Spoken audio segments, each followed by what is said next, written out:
Salut à tous et à toutes, on se retrouve aujourd'hui pour une nouvelle vidéo sur Swift. Et aujourd'hui, on va voir comment récupérer les infos de la device qui est en train d'exécuter votre application. Donc, on commence en créant bien sûr un nouveau projet, toujours Single View Application, et on va l'appeler Info Device. Oui. Hop. Moi, je vais l'appeler 2. Comme ceci. Alors, on commence dans notre view controller. Alors, aujourd'hui, vidéo Swift un petit peu spéciale, puisque d'habitude, à chaque fois, on fait une interface graphique, enfin une interface utilisateur. Là, on va juste utiliser des prints.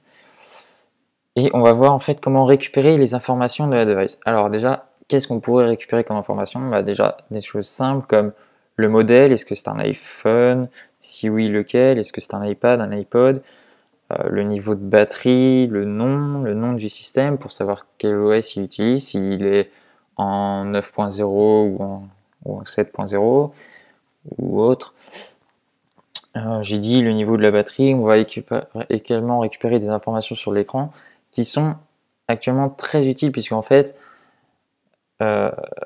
avec les différentes tailles d'écran, il devient de plus en plus difficile de faire une application universelle et donc pour que l'application soit jolie, je dirais, sur tous nos appareils, c'est-à-dire iPad, iPhone, il faut qu'on prenne en compte les différentes tailles d'écran possibles. Et donc on va apprendre à récupérer la taille de l'écran qui est utilisé afin de pouvoir adapter notre code. Donc vidéo très simple aujourd'hui. Voilà, je vous montre juste quelques petites lignes qui vont vous permettre de récupérer tout ça. Alors on commence avec UI Device qui va contenir toutes les informations sur la device, et pour récupérer la device qui est en actuelle, on fait Current Device. Alors imaginons que je veux récupérer le modèle, c'est assez simple, comme ceci. Ensuite je vais pouvoir récupérer, donc on reste sur le Current Device, on va pouvoir récupérer par exemple le niveau de batterie, tout simplement en faisant un battery level. Print et device, current device. On va pouvoir récupérer également, j'ai dit, le nom du terminal. Donc, faut savoir que le nom, c'est le nom qui est donné par l'utilisateur. Comment est-ce qu'il a appelé sa device? C'est pas le nom, ça sera pas le nom de commercialisation, c'est-à-dire est-ce que c'est un iPhone 6 ou 6 Plus, ou ça sera plutôt le nom du modèle. Le modèle quoi. Qu'est-ce qu'on pourrait récupérer d'autre? Oui, je disais donc system name, hop, print UI device, point system version, j'ai dit, qui peut être intéressant aussi. Et alors on va voir quelques petites choses là qui sont assez intéressantes, c'est-à-dire que on va pouvoir en fait tester si la batterie est en charge ou non, si elle est en charge pleine ou non. Donc ça c'est assez simple, je fais UI device .current device, c'est-à-dire que je récupère donc, on l'a dit, la device en train d'utiliser, donc current device, et là je vais récupérer les informations sur la batterie. Et ensuite je vais pouvoir les comparer à des informations données, c'est-à-dire UI device battery state, point, et là je vais pouvoir choisir charging, donc s'il est en train de charger, full si la batterie est pleine, uncloud ou unclouded. Voilà, donc on va choisir charging par exemple.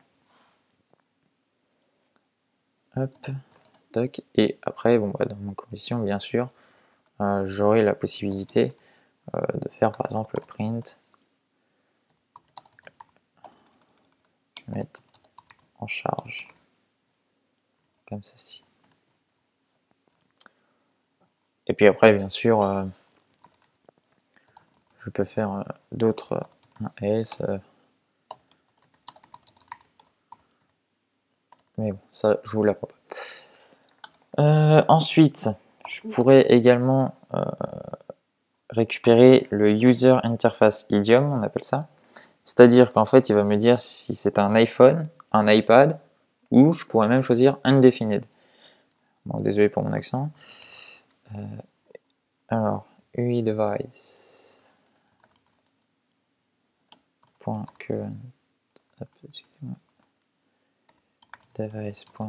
.current device.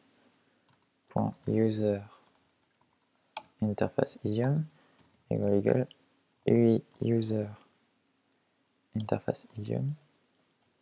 Point, par exemple, et là on voit que j'ai le droit à, alors voilà, c'est ça, unspecified ou phone ou pad.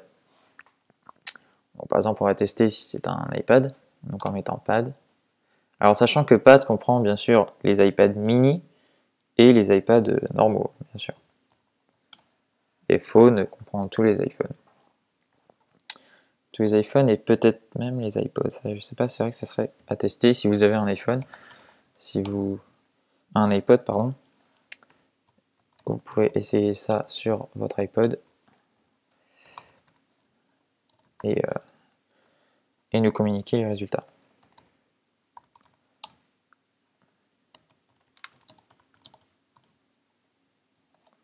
Voilà, je mets un point d'interrogation pour unspecified.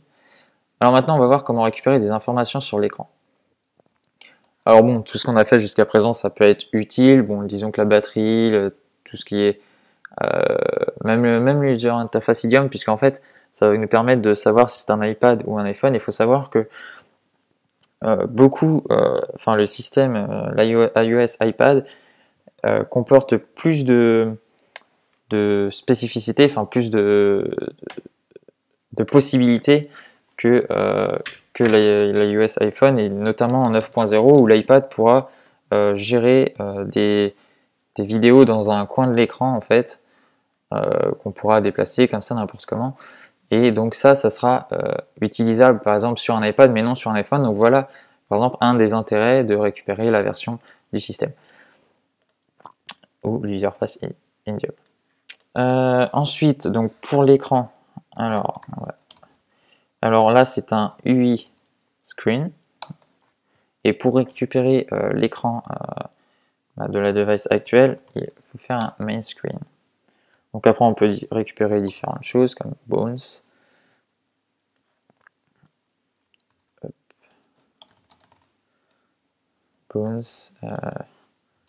scale, ou encore current mode et size, qui va nous donner bien entendu la taille de l'écran. On va pouvoir lancer ça pour vous montrer les résultats qu'on peut obtenir. Sachant que je prévois de faire une vidéo pour expliquer justement comment fonctionne tout ce qui est taille d'écran, etc. Dessus, donc comprendre un petit peu les boons, etc. Tout ce qui est taille des views en fait, je compte faire une vidéo pour expliquer ça. Alors par contre je ne sais pas si cette vidéo sortira avant ou après. Donc voilà, si elle sort avant, je vous invite à aller la voir. Sinon c'est qu'elle devrait bientôt arriver.